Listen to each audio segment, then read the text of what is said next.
निगमबोध घाट पर कब आपने सुना कि किसी पूर्व प्रधानमंत्री की अंत्येष्टि हुई है? हम कम बोले क्योंकि ऐसा मौका नहीं था। इंतजार हम भी कर रहे थे कि देखिए सवाल तो पूछेंगे हम। निगमबोध घाट पर आप एक पूर्व प्रधानमंत्री की अंत्येष्टि कर रहे हैं। आपके पास राहुल जी और प्रियंका जी ने यहां तक कहा कि आप शक्ति स्थल से कोई हिस्सा लेना चाहे ले लीजिए, लेकिन उनको ऐसी जगह उनकी अंत्येष्टि होनी चाहिए जहां स्मारक बन सके उनका। नहीं माने ही नहीं। उसके बाद जो बदइंतजामी थी वो आप सबने देखी। न आपकी एजेंसी अंदर अलाउड थी, सिर्फ दूरदर्शन अलाउड था अंदर, और दूरदर्शन कवरेज प्रधानमंत्री और मंत्रियों पे दे रहा था। अरे साहब, जिनकी अंत्येष्टि है उनके परिवार पर आपका फोकस नहीं है। हर जगह क्या प्रधानमंत्री को ही आगे लाना है? किसी और की अंत्येष्टि हो, कांग्रेस पार्टी के नहीं, वो पूरे देश के एक सपूत की अंत्येष्टि हो रही है, प्रधानमंत्री पर फोकस किए जा रहा है दूरदर्शन। और मनमोहन सिंह जी के परिवार के लिए फ्रंट रो में 3 कुर्सियां, उनकी 3 बेटियां हैं, उनकी पत्नी है, उन बेटियों के परिवार हैं। कांग्रेस के नेताओं ने संघर्ष करके, जद्दोजहद करके और कुर्सियां लगवाई फ्रंट रो में। जो उनके ग्रैंडचिल्ड्रन थे, दोहित्रे थे, जिनको भाग लेना था अंत्येष्टि की पूरी क्रिया में, उनको ढूंढना पड़ रहा है क्योंकि इतनी बदइंतजामी। अमित शाह गृह मंत्री का जब मोटर कारों का कॉन्वॉय आया तो पूरी फ्यूनरल प्रोसेशन को डिसरप्ट कर दिया। इनके अपने मनमोहन सिंह जी के परिवार के सदस्यों की गाड़ियां अफरा तफरी में इधर उधर हो गई, फिर उनको ढूंढ के अंदर लाना पड़ा।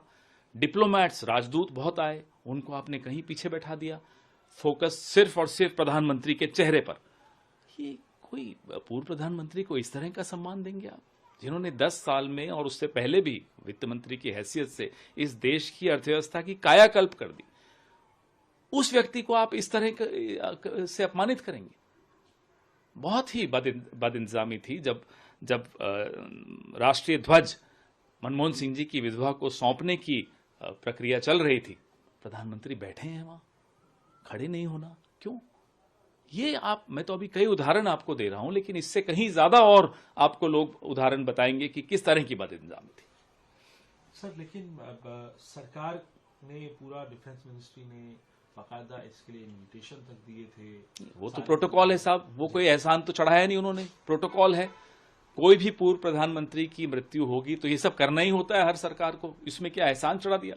लेकिन बात यह है, अब आपने हरदीप पुरी जी के लिए कहा कि अस्थि विसर्जन के वक्त परिवार के अलावा हम लोग कांग्रेस के नेता, देखिए फैमिली नीड स्पेस, वो भी ग्रीफ कर रहे हैं, वो भी मोर्निंग में है, उसमें भी हम जाकर आगे आगे बढ़ के राजनीति करें, अच्छा नहीं होता।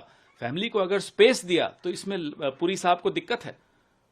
ये होती है ओछी राजनीति, ये होती है सस्ती राजनीति जो नड्डा और पुरी कर रहे हैं।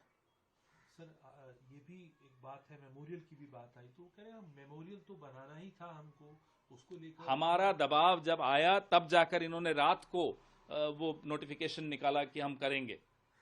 उससे पहले कोई कुछ नहीं था। यहां तक बात हुई कि साहब आप शक्ति स्थल से कुछ ले लीजिए जमीन, लेकिन इनको स्मारक वहीं होना चाहिए और अंत्येष्टि वहीं होनी चाहिए जहां स्मारक बनेगा। नहीं माने, क्यों नहीं माने? पूछिए इनसे।